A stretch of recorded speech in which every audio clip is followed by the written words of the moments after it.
வணக்கம் விவசாயிகளே, எல்லாரும் எப்படி இருக்கீங்க? இன்னைக்கு நம்ம என்ன பார்க்க போறோம்னா, நெற்பயிர் அதிகமாக தூர் பிடிக்கிறதுக்கு, அதாவது நிறையா தூர் எடுக்கிறதுக்கு, குத்துக்கள் வைக்கிறதுக்குன்னு சொல்லலாம். அந்த வேலை பண்ணுறதுக்கு என்னென்ன செய்யணும், எதை செய்யக்கூடாது அப்படிங்கிற பற்றி தான் பார்க்க போகிறோம். ஏன்னா நிறையா விவசாயிகள் பயிர் தூர் வெடிக்கிறதுக்கு உரங்கள் போட்டால் தான் அதிகமாக தூர் வெடிக்கும், இல்லை குருணைகள் போட்டால் தான் தூர் வெடிக்கும் அப்படிங்கிற அந்த மைண்ட் செட்டில் இருக்காங்க. அது மட்டும் இல்லை, அது போக நம்ம நாற்று விதைக்கிறதுலேருந்து ப்ளஸ் இடைப்பட்ட வேலைகள்லையும் உங்கள் பயிர் தூர் வெடிக்கும். அது என்னென்ன செய்யணும், என்னென்ன செய்யக்கூடாது அப்படிங்கிற பற்றி தான் பார்க்க போகிறோம். வீடியோவை ஸ்கிப் பண்ணாமல் கடைசி வரையும் பாருங்கள். நம்ம விவசாய பிக்ஷன் சேனலை சப்ஸ்கிரைப் பண்ணிக்கோங்க, பக்கத்தில் இருக்க பெல் ஐகானை கிளிக் பண்ணிக்கோங்க.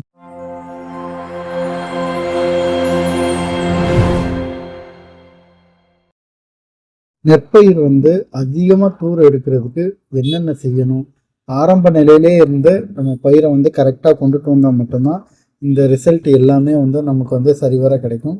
அதுக்கு ஒரு சில இதுகளில் பண்ணுற தவறுகள் தான் பார்த்திங்கன்னா நமக்கு பின்னாடி சரியான தூர்கள் கிடைக்கிறது இல்லை, நமக்கு மகசூல் குறையிறதுக்கான வாய்ப்புகள் நிறையா இருக்குது. அதே மாதிரி பூச்சி தாக்கம், நோய் தாக்கம், இதெல்லாம் கூட நம்ம நாற்றங்களில் நாற்றை விட்டு அதுக்கப்புறம் பண்ணுற செயல்கள் மூலியமா இந்த மாதிரி பாதிப்புகள்லாம் வர்றதுக்கான வாய்ப்புகள் நிறையா இருக்குது. அதுக்கு என்ன பண்ணணும், என்ன பண்ணக்கூடாது அப்படிங்கிற பற்றி தான் பார்க்குறோம். முதல்ல வயலை நல்லா உழவு பண்ணணும். மேக்சிமம் அதிகமாக வயலை போட்டு ஓட்டிக்கிட்டே இருந்து ரொம்பவும் அப்படியே சேராட்டம் ஆக்கி வச்சு அந்த சேறு காயிறக்கே ரொம்ப நாள் ஆக்காமல் கரெக்டான உழவு ஓரளவுக்கு ஓட்டி இது பண்ணோம்னா சேர் இருக்கிற மாதிரியும் இருக்கணும், ரொம்பவும் எரிய போகிற மாதிரியும் இருக்கக்கூடாது. களைகளும் நல்லா ஓட்டி சேராக்குற மாதிரி கரெக்டான உழவு பண்ணணும். மேக்சிமம் 2லேருந்து 3 உழவு பண்ணாலே போதும் நடவு வயலை. அடுத்தது நாற்றுக்களை நடுறதுக்கு சரியான வயசு ரொம்ப முக்கியமானது. இள நாற்றுக்கள்லேயே நட ஆரம்பிச்சிடணும். மினிமம் 8லேருந்து 12 நாள் இந்த மாதிரி நாற்றுக்களே நட சொல்கிறாங்க. ஆனால் அவ்வளோ சீக்கிரம் நம்ம நட முடியாது. இன்னும் ஒரு 18லேருந்து 20 நாள் நாற்றுக்களையாவது கண்டிப்பாக சீக்கிரமாக நட ஆரம்பிக்கணும். அடுத்தது பயிர்களோட இடைவெளி ரொம்ப முக்கியமானது. இந்த இடைவெளி விடாமல் நெருக்க போட்டு நடுறது, இந்த மாதிரி பண்ணுறதுனாலையும் பார்த்தீங்கன்னா பயிர்களில் தூர் அதிகமாக வெடிக்காமல் மகசூல் பறிக்கிறதுக்கான வாய்ப்புகள் நிறையா இருக்குது. அடுத்தது நாற்றுக்களை நடும்போது ரொம்ப முக்கியமானது, ஆழத்தில் நட்டு வைக்கக்கூடாது. மினிமம் 2லேருந்து 3 சென்டிமீட்டர் ஆழத்துக்குள்ளே தான் நாற்றுகள் நடணும். ரொம்ப ஆழத்தில் நட்டு வச்சிங்கனாலும் பயிர்கள் வேர் பிடிச்சி வர்றதுக்கு ரொம்ப லேட் ஆகும். அடுத்தது உரங்களை சீராக பயன்படுத்தணும். மண்ணை ரொம்பவும் காத்தோட்டம் இல்லாமல் தண்ணியை ஃபுல்லாக ரெப்பி வைக்கக்கூடாது. மேடு தெரியாத அளவுக்கு பரவலாக தண்ணி வைக்கணும். அந்த மாதிரி வச்சிங்கன்னா மட்டும்தான் பயிர்கள் தூர் வெடிக்கிறது, மண்ணில் காத்தோட்டம் இதெல்லாம் நல்லா இருக்கும். முதல்ல நடவு மற்றும் நாற்று பராமரிப்பு, இது ரொம்ப முக்கியமானது. இதில் ஒரு 4 ஸ்டெப் இருக்குது, அதை முதல்ல பார்ப்போம். இளம் நாற்றுக்களை நடுதல். நம்ம ஆரம்பத்திலே சொன்ன மாதிரி மினிமம் ஒரு 15லேருந்து 18 நாள் 20 நாளைக்குள்ளே நாற்றுக்களை நட்டுருங்க. ஏன் இந்த 20 நாளைக்குள்ளே நாற்றுக்களை நட சொல்கிறோம் அப்படின்னு பார்த்தீங்கன்னா, எல்லா நாற்றுக்கள் வேர் பிடிக்கிறது சீக்கிரமாக வேர் பிடிக்கும், டக்குன்னு பச்சை பிடிக்கும், டக்குன்னு கிளம்பும். இந்த மாதிரி எல்லா நாற்றுக்களை நடும்போது பார்த்தீங்கன்னா உங்களுக்கு பயிர் தூர் வெடிக்கிறதும் நல்லாயிருக்கும். டக்கு டக்குன்னு பயிர் நல்லா புதக்கட்டி வரும். அதுக்காக தான் இள நாற்றுக்களை நட சொல்கிறது. கவனமாக நடவு செய்தல், இது ரொம்ப முக்கியமானது. இதில் பார்த்தீங்கன்னா நாற்றுக்களோட வேர்களை வேறு மண் இந்த மாதிரிலாம் ஒட்டிக்கிட்டு இருந்துச்சுன்னா அதை நல்லா சுத்தம் பண்ணிட்டு அதுக்கப்புறம் தான் நாற்றுக்களை ரொம்ப காயம்படாமல் நடவு பண்ணணும். ஏன்னா பழைய மண் வேறு இதெல்லாம் பிடிச்சிருந்துச்சுன்னா நம்ம நடவு பண்ணும்போது சீக்கிரமாக பயிர் டக்குன்னு கிளம்பாது, வேர் பிடிக்காது. அந்த பழைய வேர்லாம் ரிமூவ் பண்ணிவிட்டு அதுக்கப்புறம் வச்சிங்கன்னா நீங்கள் வச்சோடனே பார்த்தீங்கன்னா டக்குன்னு புது வேர் கிளம்பும். அதே மாதிரி வேர் பிடிக்கிறது ரொம்ப வேகமாக இருக்கும். அடுத்தது ஆழமற்ற நடவு, இது ரொம்ப முக்கியமானது. நாற்றுக்களை வேகமாக நடணும், சீக்கிரம் நட்டு முடிக்கணும் அப்படிங்கிற காரணம் பார்த்தீங்கன்னா டக்குன்னு வயல் நல்லா ஓட்டி கிடக்குன்னு ஆழத்தில் நட்டுட்டு போயிடுவாங்க. மினிமம் நெல் நாற்றுக்களை எவ்வளோ ஆழத்தில் நடணும் அப்படின்னு பார்த்தீங்கன்னா 2லேருந்து 3 சென்டிமீட்டர் ஆழத்துக்குள்ளே தான் நடணும். இதுக்கு மேலெல்லாம் போச்சுன்னா அதிகபட்சம் 5 சென்டிமீட்டருக்குள்ளே நடலாம். இதுக்கு மேலெல்லாம் போச்சுன்னா உங்கள் பயிர் வேர் பிடிச்சி வர்றதுக்கே ரொம்ப லேட் ஆகும். இது நிறைய இடங்களில் நடந்துக்கிட்டு இருக்கு.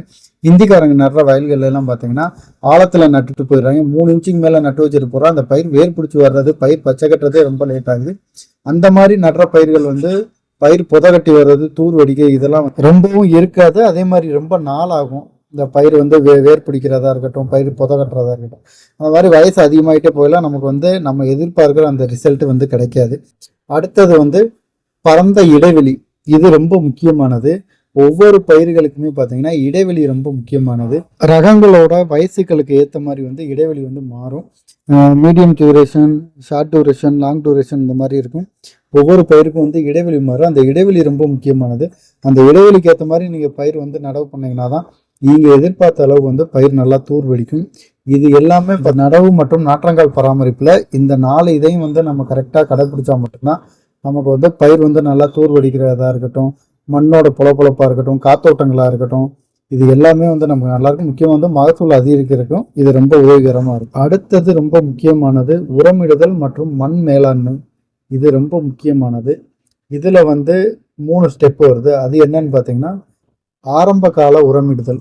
இது வந்து ரொம்ப முக்கியமானது. நடவு நட்ட உடனே நம்ம சொல்லியிருப்போம் முன்னாடியே ஜிங்க் சல்ஃபேட் போடுங்க, அதுலேருந்து 1 வாரம் கழித்து உரம் போடுங்க அப்படின்னு சொல்லியிருப்போம். இந்த ஆரம்ப காலத்தில் கண்டிப்பாக வந்து ஜிங்க் கொடுங்க. ஏன்னா ஜிங்க் எதுக்காண்டி கொடுக்குறோம் அப்படின்னு பார்த்தீங்கன்னா, நெல் வந்து ஜிங்க்கை தான் விரும்பி எடுக்கும். அதே மாதிரி ஆரம்ப நிலையிலே ஜிங்க் கொடுக்கையில் நீங்கள் நடவு நட்ட பயிர்களில் வந்து அந்த காயங்கள் இருந்தால் அது சரியாகும். டக்குன்னு வந்து பயிர் வேர் பிடிக்கும், டக்குன்னு பச்சை கட்டும். இது எல்லாத்துக்குமே நல்லது. அதுலேருந்து 1 வாரம் கழித்து உரம் கொடுக்கையில் அந்த வேர் வந்து உரம் எடுக்கிற கண்டிஷனில் இருக்கும். நீங்கள் கொடுத்த உரமும் வேஸ்ட் ஆகாமல் டக்குன்னு எடுக்கும்.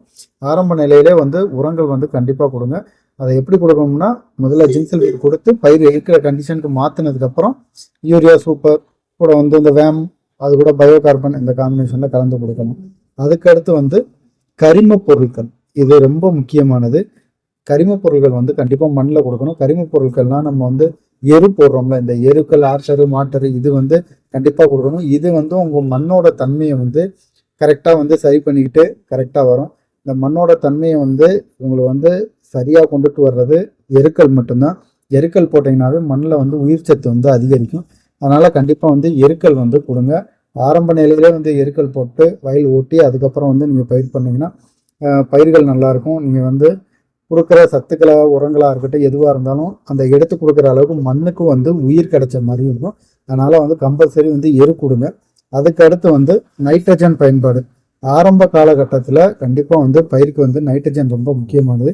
நிறையா விவசாயிகள் பார்த்தீங்கன்னா மூட்டை கொண்டு அடியிலே கொண்டு டிஏபி, ஃபேக்டம்பாஸ், பொட்டாசு எல்லாத்தையும் கொண்டு மூட்டை மூட்டையாக கொட்டிட்டு கடமை முடிஞ்சு அப்படின்னு சொல்லிட்டு வந்துடுறீங்க.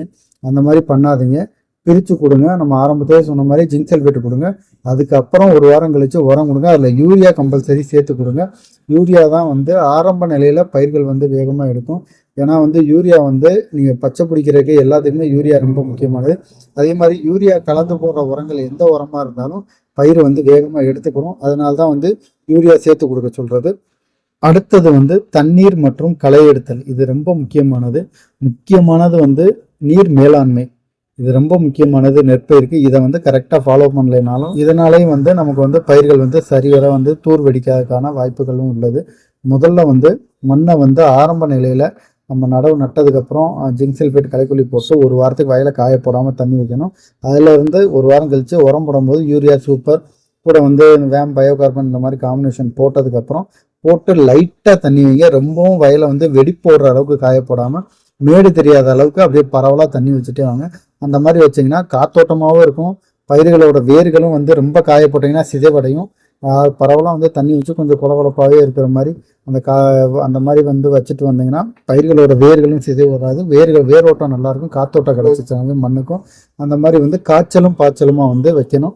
ரொம்ப வந்து ஃபுல்லாக காய போட்டுறவும் கூடாது, ரொம்ப வந்து ஃபுல்லாக தண்ணி கட்டிடவும் கூடாது. அந்த மாதிரி கொண்டுக்கிட்டு போனீங்கன்னா உங்களுக்கு வந்து பயிர் வந்து நல்லா சதப்பிடிக்கிறதுக்கான வாய்ப்புகள் நிறையா இருக்குது. அதே மாதிரி பயிர்களில் வந்து பூச்சி நோய் தாக்கங்களும் பெரிய அளவில் வராது. நீர் மேலாண்மை வந்து ரொம்ப முக்கியமானது. அடுத்தது வந்து இதுதான் ரொம்ப முக்கியமானது, களை எடுத்தல் மற்றும் மண்ணோட காத்தோட்டம். இது 2க்கும் வந்து இது வந்து ரொம்ப முக்கியமானது. மண்ணில் வந்து காத்தோட்டம் இருந்தால் மட்டும்தான் மண் வந்து பொலப்பொலப்பாகும்.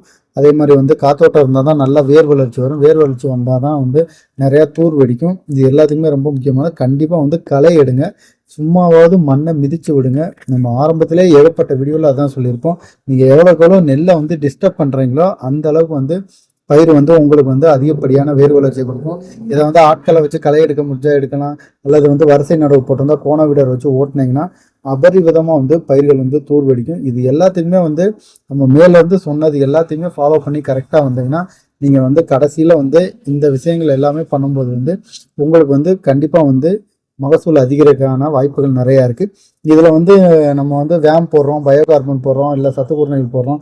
இதனாலலாம் வந்து நமக்கு வந்து பயிர்கள் தூர்வடிக்காதா? இது எல்லாமே வந்து நம்ம சரிவர பண்ணணுமா அப்படின்னு கேட்டிங்கன்னா, நம்ம இந்த குறுநீர்கள் இதெல்லாம் போடுறோம் வந்து பயிரோட தெம்புக்கு தான் போடுறோம், பயிரோட வேர் வளர்ச்சிக்கு தான் போடுறோம். ஆனால் இது எல்லாமே கரெக்டாக இருந்து நீங்கள் இந்த மாதிரி பண்ணிங்கன்னா மட்டும்தான் ஒரு குத்தில் வந்து 60லேருந்து மினிமம் வந்து எனக்கு தெரிஞ்சு 55லேருந்து 60 குத்து கம்மி இல்லாமல் வந்துச்சுனாவே ஏக்கருக்கு வந்து ஒரு 50லேருந்து 60 மூட்டை கம்மி இல்லாமல் உங்களுக்கு வந்து மகசூல் கிடைக்கிறதுக்கான வாய்ப்புகள் நிறையா இருக்குது.